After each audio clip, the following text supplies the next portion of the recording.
మహారాణి, ఇంత రాత్రి వరకు మీరు మేల్కొని ఉంటే మీ ఆరోగ్యం చెడిపోదు. నా ఆరోగ్యం కంటే మీ ఆరోగ్యం ముఖ్యమన్న సంగతి మీరు మర్చిపోతున్నారు. అవును, ఇప్పటిదాకా ఎక్కడికి వెళ్ళారు? అవును, ఎక్కడికి వెళ్ళాను? ఒక ముఖ్యమైన రాజకార్యం మీద వెళ్ళాను. అబ్బబ్బబ్బబ్బా, ఈ పట్టాభిషేకమైనప్పటి నుంచి ఒక్క క్షణం తీరిక లేకుండా ఉన్నది. ఎన్ని రాజకార్యాలు, ఎన్ని వ్యవహారాలు. అవునవును, అందులో కట్టుకున్న భార్యను నిర్లక్ష్యం చేయడం కూడా ఒకటి అనుకుంటాను. ఏమిటా మధ్య మాట? మీరు నా కోపం తెప్పిస్తున్నారు. క్షమించండి, పొరపాటైంది. ఇంకెప్పుడు ఏమీ అనదు. రండి. విసిగించకండి. అబ్బబ్బబ్బబ్బా, తల పగిలిపోతుంది. చల్లటిగా ఉందా? పన్నీరు చల్లనా? కడతలు రాయినా? మీరు వెళ్ళండి, దాని అంతరం తగ్గిపోతుంది. నిజమైన తల్లపి అయితేగా. ఏమిటి? నేనే అబద్ధం ఆడుతున్నాను. అయితే మా మాటల మీద మీకు నమ్మకం పోయిందన్నమాట. అబ్బా, శ్రీవారికి కోపం వచ్చినట్టుందే. క్షమించండి.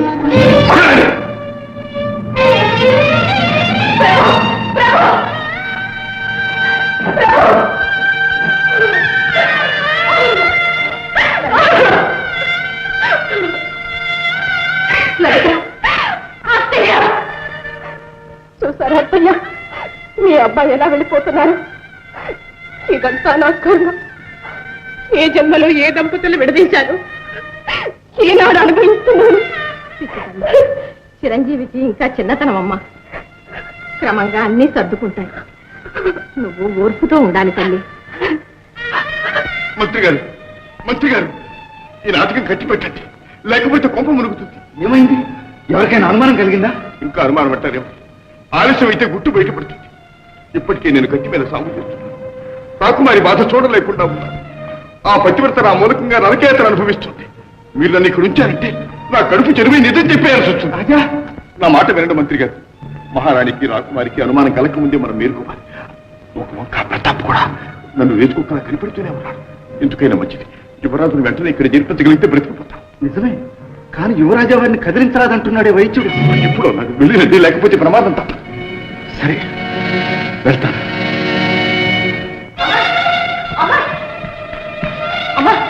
ఏమే, మహారాజు గారు కోట బయట కొల్లేరమ్మ తోటలో ఎవరో ఒక అమ్మాయితో రోజు రాత్రిపూట రహస్యం కలిసి ఆటలు పాటలు. ప్రభువుల వారి మీద చాడీలు చెప్పే ఉద్యోగం నీకెవరిచ్చారు? ఇంకెక్కడన్నా ఈ మాట జారావా దేవుడి మన చేస్తాను. జాగ్రత్త. తప్పైందమ్మా, మన్నించండి.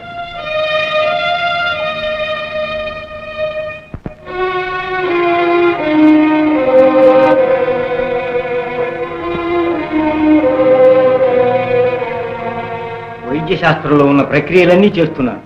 ప్రభువులు కోలుకుంటున్నారు. ఇంకా స్పృహ రాలేదు. స్పృహ రావడానికి ఎంతకాలం పడుతుంది? వచ్చే సూచనలు కనిపిస్తున్నాయి. త్వరగా రావాలి. అక్కడ పరిస్థితులు విషమించకుండా యువరాజు లేచేలా చూడాలి. అలాగే. ఏమిటి? ఆ ముసలినక్క మహామంత్రి చిత్రదుర్గం వెళ్ళొచ్చాడా? అవును ప్రభు, వెళ్తాడు, చూసి వచ్చాను. ఎందుకు వెళ్ళుంటాడా?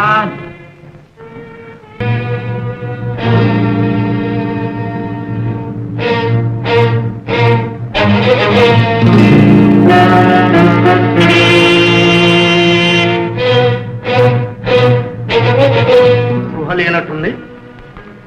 ఇక్కడొక జయంతు, అక్కడొక జయంతు. అసలు వీరిలో యువరాజు ఎవరా అని. ఎవరు వైద్య మహాశయ? తమరికి తెలిసే ఉండాలి. నిజం చెప్పకపోతే ఈ ప్రాణం తక్కువ. క్షమించండి, వీరే యువరాజా వారు. మహామంత్రి వీరికి విషప్రయోగం జరిగిందని నన్ను రావించి చికిత్స చేయమన్నారు. చేస్తున్నా, అంతే, ఇంకేమీ తెలియదు. క్షమించండి.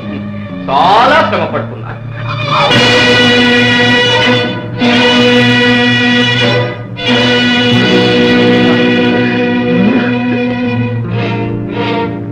అవధాని, మా అనుమానం అక్షరాలా నిజమై ఇదంతా ముసలినక్క ఆ భికారిని అడ్డు పెట్టుకుని ఆడుతున్న నాటకం. ప్రభు, ఇతన్ని వెంటనే అంతం చేద్దాం. ఆగు. వీడు చనిపోతే ఆ మోసగాడిని గద్దె నుంచి దించడం ఎలాగా? మామూలుగా వాడి ఆట కట్టాలంటే యువరాజు బ్రతికుండాలి. ప్రభు, రాజుగా నటిస్తున్న ఆ మోసగాడిని బహిరంగంగా ఎదిరించి వాడి మోసం బయట పెట్టేస్తే మన కాళ్లను మనమే నరుక్కున్నట్టుంది. ఇదంతా సింహాసనం నాకు దక్కకూడదని ఆ ముసలినక్క పన్నిన పన్నాకు. ఇందులో మహారాణి యువరాణి కూడా చేతులు కలిపారు. ఇందరినీ కాదని ఎదిరిస్తే ప్రజల్లో సంక్షోభం తప్పదు. ముళ్ళును ముళ్ళుతోనే తీయాలి. మోసానికి మోసమే ప్రతిక్రియ. దళపతి, వెంటనే జయంతుని లోహదుర్గం చేర్చు. అప్రమత్తుడవై ఉండాలి. చెప్తా. చూస్తారే, బండిలో దాటండి.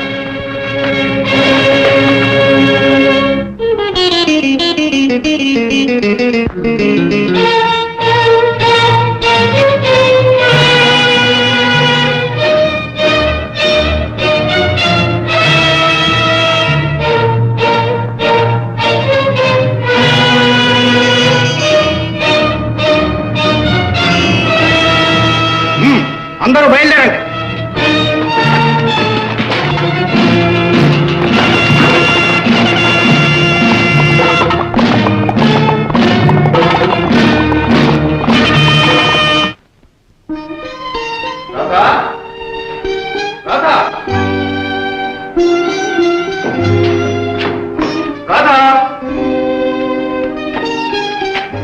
ఓ, ఇక్కడున్నావా? నా పిలుపుకు బదులు లేకపోయేసరికి ఇంకా రాలేదనుకున్నాను. ఎంతో నిస్పృహపడ్డాను. రాధ, మహారాణి, మీరా ఇక్కడ? ఏ ఆశ్చర్యంగా ఉందా మీకు? అర్ధరాత్రి వేళ కోట విడిచి ఎందుకు వచ్చానని అడుగుతున్నారా? అది కాదు మహారాణి, మంచు పడుతోంది. మందిరానికి వెళదాం పదండి. నా మీద ఎంత అభిమానం ఉన్నట్టు ఎందుకు నటిస్తారు? మహారాణి, నా కళ్ళు కప్పాలని ప్రయత్నించకండి. మీరు ఇక్కడికి ఎందుకు వస్తున్నారో నాకు బాగా తెలుసు. ఎవరి రాధా? మహారాణి, ఆ విషయం మీరు నన్ను ప్రశ్నించకూడదు. నన్ను అపార్థం చేసుకో. ప్రభు, మీరెంతో మారిపోయారు. రాజ్యాభిషేకానికి పూర్వం కనీసం నన్ను కన్నెత్తైనా చూసేవారు. ఇప్పుడేమో కుంటి సాకులతో నాకు దూరంగా ఉంటున్నారు, ఉంచుతున్నారు. నేనేం పాపం చేశాను? నేను మీకెందుకు పగైపోయాను? ఒక్కసారైనా నన్ను నవ్వుతూ పలకరించారా? మహారాణి, మహారాణి, మీరు నన్ను మాటలతో చిత్రవశ చేస్తున్నారు. నిజానికి మీరే నన్ను చిత్రవద చేస్తున్నారు. నా మొహం చూసి చెప్పండి. నన్ను అంటరాని దానిగా చూసి నాకు దూరంగా తిరగడంలో మీ అభిప్రాయం ఏమిటి? మహారాణి, నాకు తెలియకుండా ఏదైనా అపరాధం చేశానా? చేస్తే మన్నించండి. చేతులు జోడించి ప్రార్థిస్తున్నాను. నన్ను మాత్రం ఎలా హింస పెట్టకండి. ఏమని చెప్పను? నిప్పులాంటి మీరు అపరాధం చేశారని ఎలా చెప్పను మహారాణి? అంటే నేనంటే మీకు మనసు విరిగిపోయిందా? అయ్యో భగవంతుడా! ఆ భగవంతుడు కూడా మీ ప్రవర్తనను హర్షించండి. ఈ రోజు ఏదో ఒకటి తేలిపోవాలి. నేను మీ భార్యగా బ్రతికుండడం, ఈ దుర్గతి నుంచి శాశ్వతంగా దూరం అవడము. మహారాణి, మీ మాంగళ్యం మీద 2 రోజులు ఊరిం పట్టండి. అంతకంటే మిమ్మల్ని ఏమి కోరను మహారాణి.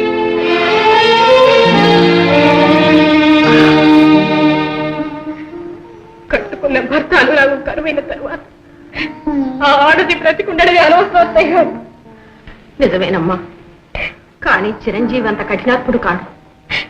మీకు తెలియదు అత్తయ్య గారు, ఎన్నాళ్ళు మీ అబ్బాయి ఎన్ని విలాసాల్లో మునిగి తేరుతున్నా తనలో కంట చూసేవారు, నవ్వుతూ నాతో మాట్లాడేవారు. ఇప్పుడు నన్ను ఎంత రంపపోత పెడుతున్నారో మీకే తెలుసు. నిప్పును చూసినట్టు చూస్తున్నారు. నా నీడంటేనే ఆశ్రయించుకుంటున్నారు. లలిత, నీతో అత్తయ్య, మీ అబ్బాయి గారు అర్ధరాత్రి అప్పుడు అంతపురం వదిలి ఎక్కడికి వెళ్తున్నారో తెలుసా? ఒక పల్లెటూరు పిల్ల దగ్గరికి. లలిత, నేను కళ్ళారా చూశాను అత్తయ్య. రాజ్యాభిషేకంతో చిరంజీవి ప్రవర్తనలో మార్పు వచ్చిందని సంతోషించాను. అబ్బాయితో నేను మాట్లాడతానులేమ్మా. వద్దయ్యా, వద్దు. నీకు తెలియదు, నువ్వు ఊరుకోలేదు. ఊరుకో.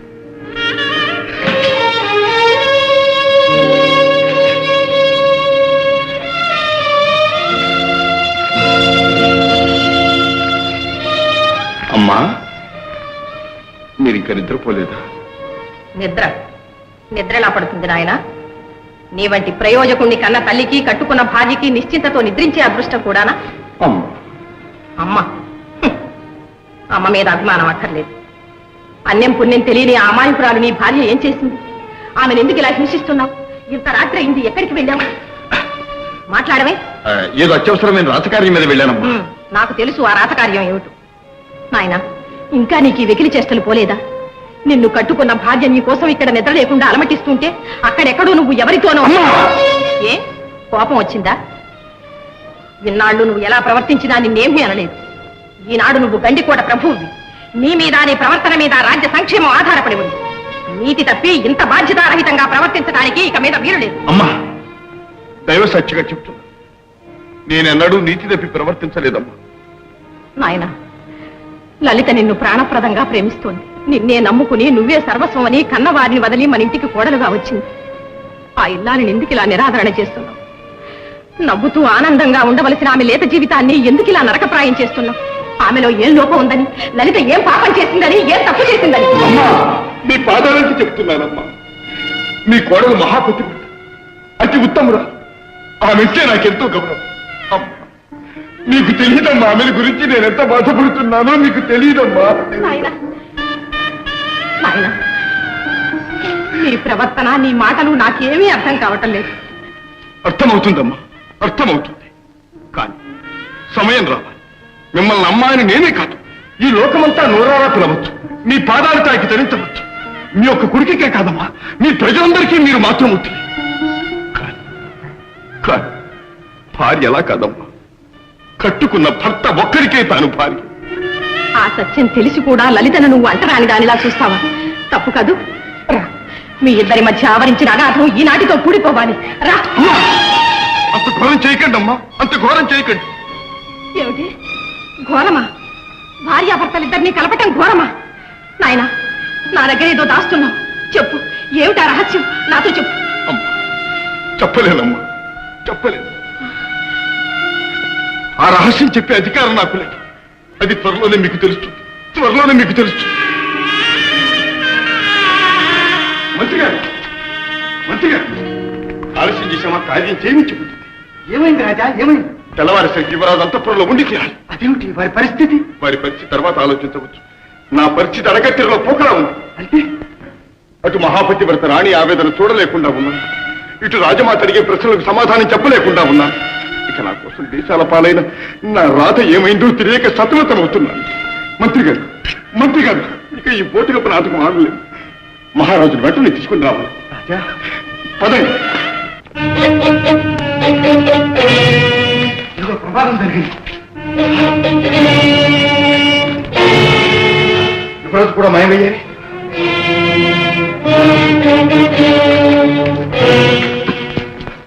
వైద్యులు ఇదే ప్రతాపే చేసి ఉంటాడు. మన గుట్టు పసిగట్టాడేమో, యువరాజుని హత్య చేశాడేమో. లేదు, యువరాజును కూడా హత్య చేయదలుచుకుంటే ఇక్కడే చేసి ఉండేవాడు. ఏదో ఎత్తి వేశారు, ఎక్కడో దాచి ఉంటారు. వెంటనే మనం తెలుసుకోవాలి.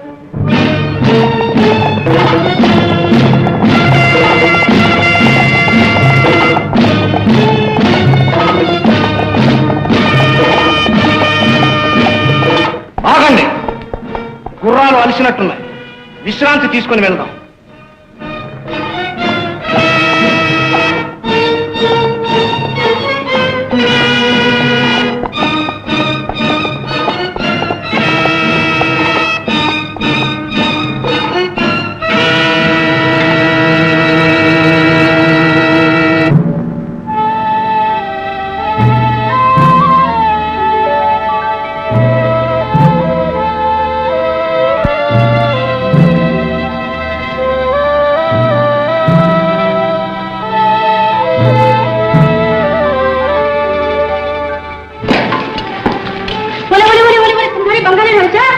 ఏం బుల్లెమ్మా, ఎత్తుకుంటే గుంపుకొచ్చినావు?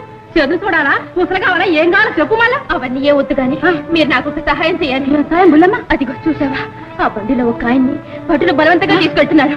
ఆయన్ని విడిపించాలి. అమ్మ బాబో, రాజభటులు వల్లకుంటారు బుల్లమ్మ, కొట్టుకొట్టి చంపి ప్రాణాలు తీసేస్తున్నారు. అలా అనక్కబ్బా, మీకు పుణ్యం ఉంటుంది. పాపం ప్రాణాపాయంలో ఉన్నారు, ఎలాగైనా మీరే రక్షించాలి. ఎడమ్మకి ఆడకూతురు. చూద్దాం చూద్దాం, నువ్వేం దిగాలు పడకు.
యువరాజు గారు లేరే? ఎంతో దూరం వెళ్ళి ఉండరు. వెతుకుతాం పదండి. ఏమిటి అన్నారు? దారి దగ్గొచ్చాం. విశ్రమించడానికి కాస్త చోటిస్తే. ఓ ఇంతే కదా మహాభాగ్యం. రే కొడదాం. లోపలికి తీసుకెళ్ళి ఖాళీగా ఉంది కదా, ఏదైనా చూపించరా. చెప్తాం దయచేసి. రామ్ రామ్ రామ్ రామ్ రామ్ రామ్ రామ్ రామ్ రామ్ రామ్ రామ్ రామ్. ఇదిగో ఆ 3వ గదిలో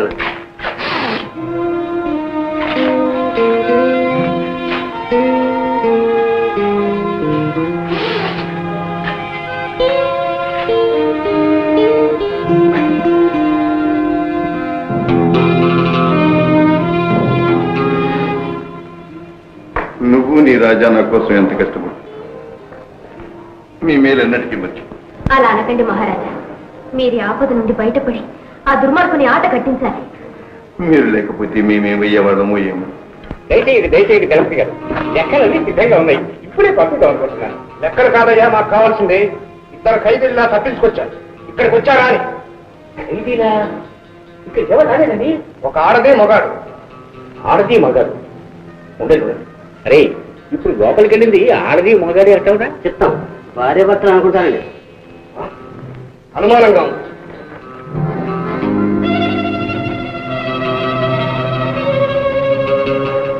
అదిగోనండి ఆ గదిలోనే ఉన్నారు.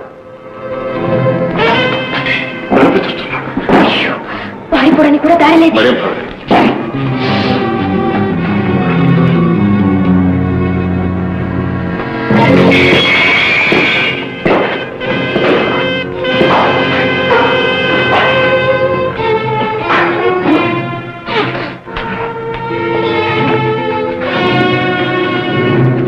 ఇవ్వండి, నేను కోటకి తీసుకెళ్తున్నాను. వాడు ఇక్కడ బంధించి ఉంచారు. పట్టి భద్రంగా కోటకి తీసుకుంటండి. వెళ్ళండి.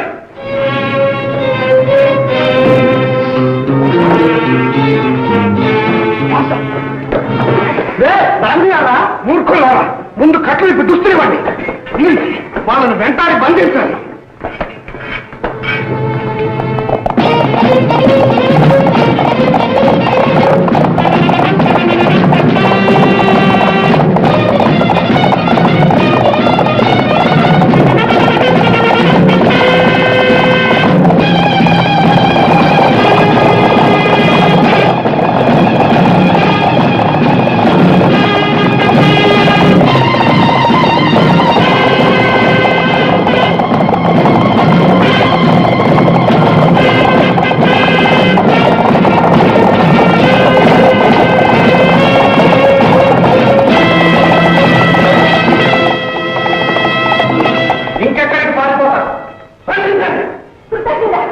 వారి అన్నం తింటూ వారికి ద్రోహాలు పెట్టావా? దుర్మార్గుడా, నన్ను గురించి ఎవరు అనుకున్నావు? అదంతా మాకు అనవసరం. ఇప్పుడు మీరు మాకు బందీలు. మర్యాదగా లొంగకపోతే మీ ప్రాణాలు మీకు తక్కువ. మహారాజా, ఇది ఆవేశానికి సమయం కాదు. ఈ పిల్లలు తీసుకెళ్లి ప్రతాపరుద్దుల వారికి అప్పగించండి. యువరాజు గారు లోహకరంలో సురక్షితంగా ఉన్నారని మనవి చేయండి.